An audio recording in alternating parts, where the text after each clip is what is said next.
From Kansas State University, this is Agriculture Today. Eric Atkinson with you. Here's what's ahead. A featured speaker from K-State's Swine Profitability Conference yesterday, livestock production consultant Joe Kerns. He offered some interesting thoughts about how energy policy and the emergence of renewable diesel as a fuel alternative could serve to positively impact hog producers. Also today from the AgrAbility Program here at K-State, Tawnie Larson will talk about resources that can help agricultural producers work through the mental stress that frequently turns up in the business of farming and ranching.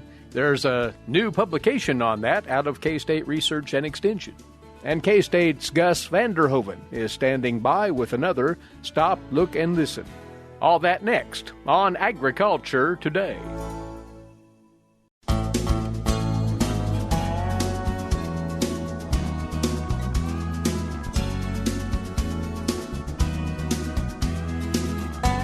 You're tuned into Agriculture Today here on the K-State Radio Network. Glad to have you along with us.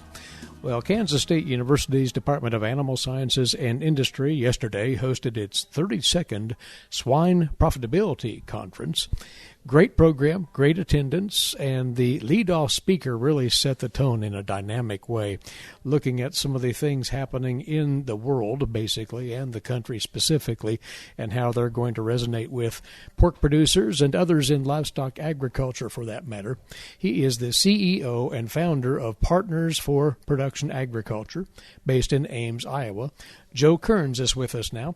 Joe, a really impassioned and informative presentation you made, and we thank you for that. And before we go any further, talk a bit about where you're coming from in the Partners for Production Agriculture, what it is. Sure. And so Partners for Production Ag is an extension of a business that we started back in 2008. With the intent of assisting producers, specifically the swine producers that constitute about 85% of our business realm, helping them with their risk management services. We're not veterinarians, we're not nutritionists, we'll dabble in trying to understand the impact, but we're really trying to take a look at what the forward curve of profitability looks like, working with their lenders in the banking community, with the packers also as far as the revenue is concerned, to try to help them maximize what their opportunity looks like on their operations. And in your presentation here at the Swine Profitability Conference, you set the table with a number of things that producers probably should be thinking about in as far as their outlook, their future, that maybe aren't on their radar right now. And a lot of that revolved around energy policy. Would you explain? Sure. And even the title of the speech was The Unintended Consequences, and that relates to energy policy as it relates to production agriculture. And there's a cascading event that seems to be on the horizon here. I parlayed that against a contrast of ethanol. And so we all went through that, starting in about 2005 or so and lasting through 2015. It was an uncomfortable transition, but one right now, when you take a look at a balance sheet, we just arbitrarily plug in ethanol use and kind of work around it, and it's an uncomfortable piece to animal agriculture, but yet one that we've accepted. We are beginning the first phases of a new era, and that's with renewable diesel. Your listeners might be very familiar with biodiesel, and biodiesel is very different than renewable diesel. Biodiesel was introduced roughly 20 years ago or so, that largely just stripped out the glycerol backbone, replaced it with a methyl ester so it could be used as a motor fuel. Renewable diesel is very different in that it is the utilization of a substrate of an oil other than petroleum, so we'll call it soybean oil, that gets blended in at a 2 or 3% rate at a refiner, and the product that comes out the backside is chemically identical to diesel fuel. It doesn't have any negative handling characteristics. It gets a very decent credit intensity scoring. This works into the California markets as well as other evolving markets that are concerned about carbon intensity. And the financial underpinnings are starting to manifest themselves with the construction of a lot of different soybean facilities to crush for the oil, with making meal the residual, as well as the refining capacity that's also going up markedly. More than 100% of the soybean oil that we currently produce is available just with the increase in refining capacity. This is going to be a big deal over the next 2 to 3 years.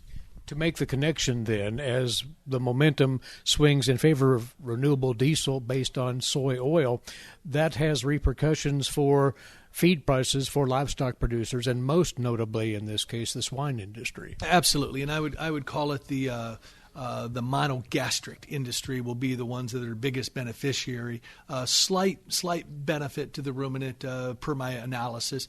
But the feathers on a bird require intact sulfur amino acids. We are all very well aware inside the swine industry of the utilization of soybean meal and what supplementation in the diet does for us. And the soybean meal suddenly becomes the residual product in the soy crush industry in this new environment. And that's going to be a change. That's going to be a significant change, not only in the revenue where it's derived from the soy processing side, but also who has the power and control. And that's what I tried to articulate, is that we might think that we're price takers most of the time when it comes to negotiation. This is going to transition very quickly. And those of us in production ag that utilize soybean meal domestically are going to be the ones that get to wield the control. And I want the audience to be very aware of this transition when it occurs, so they can take advantage of the scenario to their own benefit and profitability.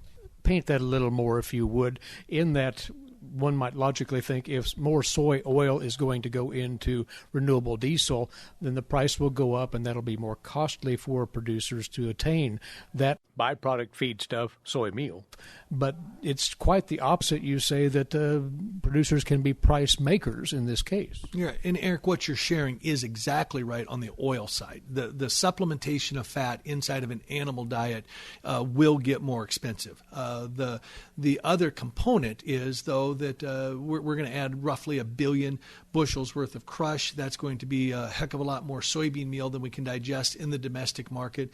And that soybean meal price will have to find its equilibrium, and it'll be someplace significantly lower than where it sits right now. The work that I had done just putting together some diets, I arbitrarily called soybean meal $200 a ton. That provides a significant savings for the poultry as well as the pork industry. And if anything, I'm way too conservative. That I think it's going to perhaps go down to $150 a ton might be the next exercise that we put together. So these are significant changes that are coming at us. They're going to occur relatively soon in this transition. I think we'll start to feel it well before all of the plants are constructed and we actually have physical product flowing into those facilities.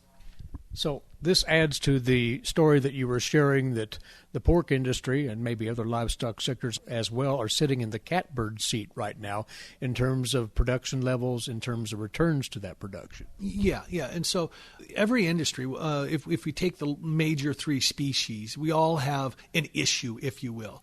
The swine side of it, we've got some production issues, whether it's disease in our barns, the cost of new construction, whatever the issue is, we are not expanding. And the same thing is occurring in the beef side of it, largely because of a drought in the western United States, as well as in the poultry side. They've got their own issues. The addition of some mechanization into their plants has not gone as smoothly as what they would have hoped. And so we find ourselves in a profitable situation where our projections that 2022 is the second most profitable year ever, only behind 2014, and that would usurp 2021. So if we just kind of hold serve from where we sit right now, 2021-22 will go down as the two most profitable back-to-back years that we've ever experienced in swine production. And that, I think, can derive a lot of optimism for your audience. Joe, in your presentation, you stressed that there is, by virtue of the things that you shared, tremendous wealth in agriculture now in the Midwest, and that's lending a good foundation to the outlook. When you talk to an individual producer then, be it a hog producer, be it a cattle producer for that matter, what management and price management posture should they be taking right now? Just stay the course or think beyond that? No, this is even better, is because we've had an incredible expansion in the government subsidized insurance policies up to 50% that I think it behooves every single producer to take advantage of, whether you call that disaster insurance or your marketing insurance. There are several different ways to structure that, but it has got to be the first place that we take a look at when it comes to a risk management program. And I'll be happy to visit with any of your audience further if they've got any questions about how that looks and how it plays out. But it is an incredible tool that's come along during a time frame where we can take advantage of it, and I think we owe it to ourselves to utilize all of the tools and all of the knowledge that we've got, tools being the insurance, knowledge being what happens to renewable diesel and its impact on our diet costs, and I think we've got some very favorable times on the forward curve. Last thing, though, any red flags that producers should be aware of in the midst of what could be boom times in livestock? You know, it's probably the same old haunts. A border closing disease would, of course, be the largest one. And we've got ASF at the doorstep in the Dominican Republic as well as Haiti. We've got some world events that might have some changes what goes on if we're starting to talk about energy policy driving renewable diesel. You've got to be taking a look at the Ukrainian border with a Russian buildup and what that might mean for flow of product going into Europe. We saw this past summer when the winds were diminished inside of Europe and the price of natural gas went up tenfold over a course of a couple of weeks, bankrupted several companies in Europe over that situation. I also think that there's some world dynamics that we need to pay attention to. I can't pinpoint them and put a probability on them of what they would be, but this is simply more of an awareness that there could be a cloud in an otherwise very, very blue sky.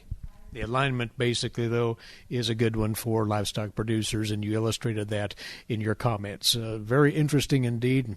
Joe, thank you for sharing these thoughts and for sharing your presentation at the Swine Profitability Conference. Good message for our producers to hear. It's fun to be here. I enjoy being invited to Kansas State, and second only to Iowa State, my second favorite team in the Big 12. Thanks once again for being here and joining us on the broadcast. Joe Kerns with us, the CEO and founder of Partners for Production Agriculture. That's based out of Ames, Iowa. And he shared some perspectives on swine profitability moving forward at the 2022 K-State Swine Profitability Conference yesterday here on the Kansas State University campus. And we'll be back with more for you in a few moments. You're listening to Agriculture Today.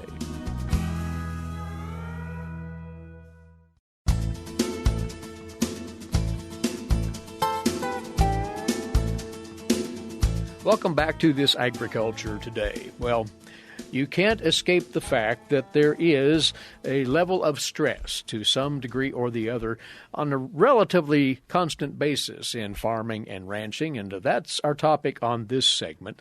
K-State Research and Extension, through the AgrAbility Program here at the university, has just come out with a new publication on managing stress for people working in agriculture.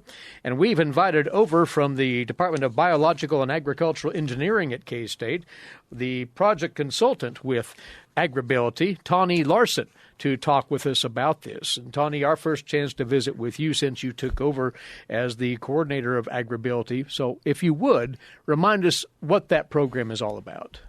So AgrAbility is a program that has been here at Kansas State University for over 20 years, and we are part of a national program funded by the USDA and NIFA.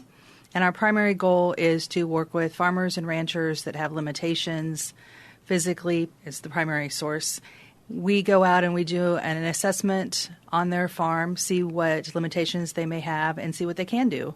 And let's put that together so that they can continue to farm and ranch as long as they would like to in a safe manner. And that's very important that they do stay safe because, as you know, farmers and ranchers are kind of innovative. And yes. On occasion, we see some surprising things that they've been trying to do. And so we can work with occupational therapists, physical therapists, to just make sure that we're able to get them up on the tractor, say if they have a leg injury, but we're not continuing to damage their shoulders. So we want to make sure that everything that we do has the longevity for their body and what's best for them. And over the 20 years the program has been in operation here in Kansas, highly successful. But physical stress is one thing. Mm-hmm. There's mental stress on the farm as well. That's what we'll address today. That's the theme of this new publication out of K-State. How is that defined? That's not so easy to pin down, is it? Or is it? It is not easy to define, and I think everybody gathers stress differently. They handle it differently, and there's different stigmas that go with stress. Everybody tries to be the tough guy, especially, our agriculture workers. And that's where we found that through some research, through Bob Fetch out of Colorado State, who has been studying this topic for many years, that people that work in ag don't always like to show their stress. And with the publication that we put together, we wanted to share that it's very common to have stress in ag. There's a lot of incidents that we can't control, we can't avoid. A lot of it's weather related. You're working with livestock, you're working with the elements, and there's pandemic, there's drought. And I also think one thing that we need to pay attention to is hereditary issues within our families and talk about those as well, because a lot of times people just don't talk about why dad's knees are bad. Well, was it because he has arthritis running in his family, or is it because he's jumped off the tailgate many, many times? Right. So one of the main focuses that we have in this publication is to realize what the physical stressors are and what they look like. What are the identifiers of stress then? Yes. And they can be headaches. They can be, of course, ulcers, changes of an appetite, problems sleeping. A lot of us complain about that. A lot of illness and exhaustion. And then the emotional stress also can be anger and anxiety. And sometimes we don't recognize what that means. And it takes someone else, maybe a family member, to say, hey, wait a minute, what's going on? So that's where this publication is, to help identify the different types of stress as well as how to deal with those stressors. And it can go beyond physical, beyond emotional, behavior, cognitive capabilities. And you say one's notion of self-worth can even be an indicator? Absolutely. The feeling that you may fail on everything that you try and do, or you just can't do anything right, those are things that a lot of people think to themselves. It's kind of the negative thoughts that we process, which is very normal.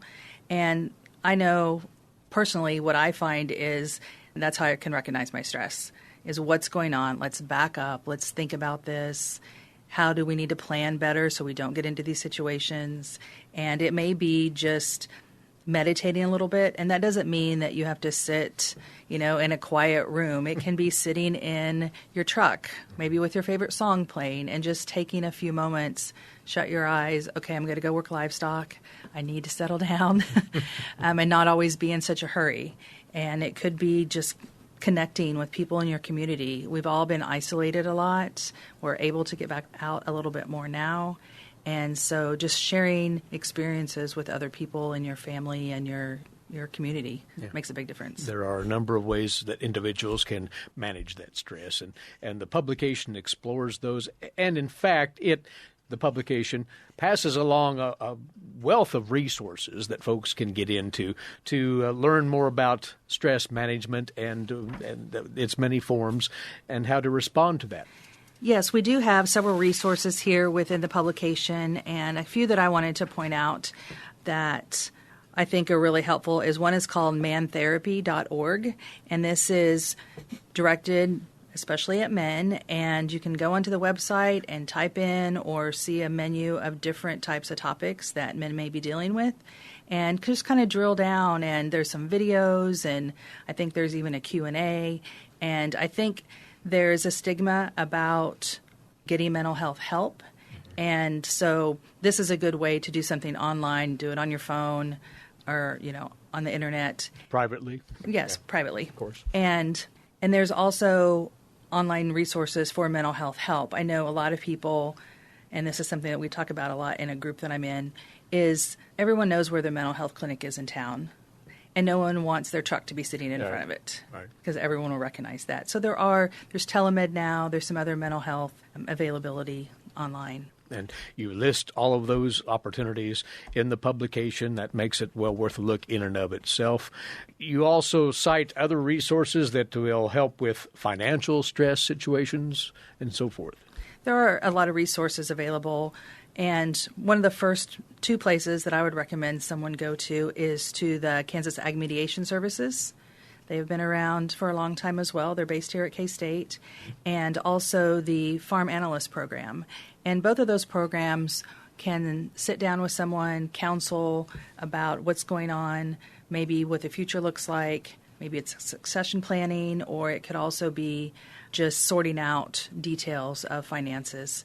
And that can help take a lot of stress off of a person or a family, because that is one of the major stressors. Right. So you can capitalize on those resources as well. And in fact, AgrAbility is one of the resources that you cite. You have your website, you have videos that depict what that program can provide. We do, and I think it's important for people to realize that they're not alone in solving their problems, regardless of what it is. And we believe that everyone should be out there working on the farm or ranch if they want to, and there's different ways to make that happen. And so on the physical side, when someone's maybe battling with, say, a bad knee, they may not want to have that knee replacement, and that's totally understandable. But there are ways that we can help with different steps or lifts or that type of thing, maybe changing the operation a little bit. Maybe it is getting people in to help. But there are ways that we can do that, and we don't charge for our services. We do provide resources, and we can help find funding sources, but it's something that we can go out and do an assessment. It doesn't cost anybody anything to go out and then visit about what the goals are and how to reach those. It's worth highlighting that one of those videos that you do have is exactly titled "Farm Stress, You Are Not Alone," and that's a great thing to take in if one is trying to figure out how to contend with stress. If they have a loved one who is dealing with stress, maybe steer them in that direction. But it is a difficult subject, as you say, Tawnie, but it needs to be addressed by individuals, and there are comfortable ways of doing so, it sounds. Yes, absolutely. And I am part of the K-State Extension and Research Transdisciplinary team. And so we've been working on this subject for a few years now, and several of our members are QPR trained, which is a suicide prevention training. QPR stands for Question, Persuade, and Refer. And so as an instructor, we can teach people how to talk to someone that may be in crisis. And the TDT team also does have a website with resources available. And we circle back around a lot with the Kansas Department of Ag, Kansas Ag Stress Resources, and that is the kansasstress.org website. And so we all work together to make sure that we are covering as many people in the state, whether they're ag-related or community members out across the counties. A ton of information out there. The topic does affect in some form or fashion just about every farmer and farm family out there, and that is dealing with the variations of stress that occur.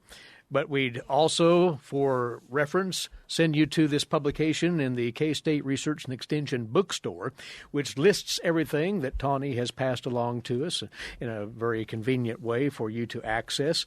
Again, it is on managing stress for people working in agriculture, entitled specifically Managing Stress, Tips and Resources. Go to the K-State Research and Extension bookstore online for a look at that. Tawnie, thank you for coming over, passing all this along to us right here. Eric, thank you for having me and letting me talk a little bit about AgrAbility and share a resource and get this important topic out to the public. She's with the AgrAbility Project here at Kansas State University, Tawnie Larson.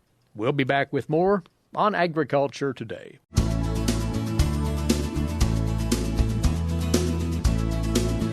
This is Agriculture Today. Stop, look, and listen. Camping has become popular across the country. That's Gus van Der Hoeven of Kansas State University with comment on life in rural Kansas. During the pandemic, it seems that camping has become very popular across the country.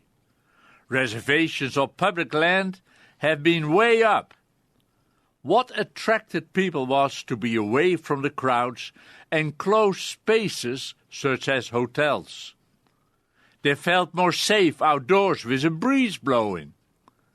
I read an article in the Manhattan Mercury that one study shows many more people getting outside this past year than in 2019. The attractions are official campsites and those with Wi-Fi and cell phone services, clean campsites with amenities. It is the younger generation who makes up the bulk of campers. We do not have the splendor of Rocky Mountains in our state. However, I do think we have plenty to be proud of as far as campsites are concerned. The large campground organizations have been looking at private farms and farmers interested in cooperating to establish camping as extra income options. Of course, the hunting camps and lodges are established. I'm thinking of family camping. The amenities of showers and clean bathrooms are the big thing. But for individual camping and roughing it, I would know enough places to pull off the road. I know that our land has been used for camping by family and friends of all generations. Years ago, a couple camped in the snow on a winter night, pitching their tent close to the heavy stone wall of the corral. They built a good wood fire of dropped timber and had a cozy fire. Family friends celebrated Old and New Year by setting up their tent on a ledge in the dry creek. He went down and set it all up, raking leaves and spreading them under the tent floor, raising the tent off the ground. Then he built a fire pit in front of it with a huge stone slab behind it to reflect the heat. It was a cold night, but they enjoyed and celebrated the new year. Walking the creek, I found the remnants of their hideout. And it is the hideout effect on the farm I respect and enjoy as a small, special place to camp or to simply sit as I used to. In the bottom of some wooded draws there are very small grass patches. They are no bigger than a living room, but ideal to set up a tent. Several have a spring close by, but I would not drink that water. It's a special place, away from it all, with no Wi-Fi. Once on top, there is cell phone connection, but who wants it when trying to chill? It was great sitting there, down with the dogs, to listen and to see, to observe. Walking the tops of the hills you can find circles, rock circles, where grandkids have camped. The energy they had to gather and place the stones in the neat circle. They camped and slept until the horses and the ponies came to investigate, snorted and woke them up. Near the remaining stone wall of the old farmhouse is the family campground. There are lots of memories and stories. At dusk, it is a great spot to come back to and toss more dry wood on the fire to quietly sit, reflect, and look up at the stars. Gus van Der Hoeven of Kansas State University with his weekly commentary on life in rural Kansas. That closes out our Wednesday edition. Thanks for being along with us. Eric Atkinson for Agriculture Today over the K-State Radio Network.